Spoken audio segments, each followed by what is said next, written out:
లోకము నన్ను ఆకర్షింపగా, అల్లరితనము నా చుట్టూ చేరగా, ఓటమి నా బ్రతుకును హేళన చేయగా, నీ కృపతో నన్ను బలపరచితివే.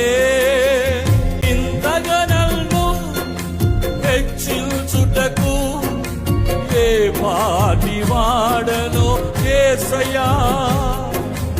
ఇంతగా నన్ను హెచ్చించుటకు ఏ పాటి వాడను యేసయ్యా.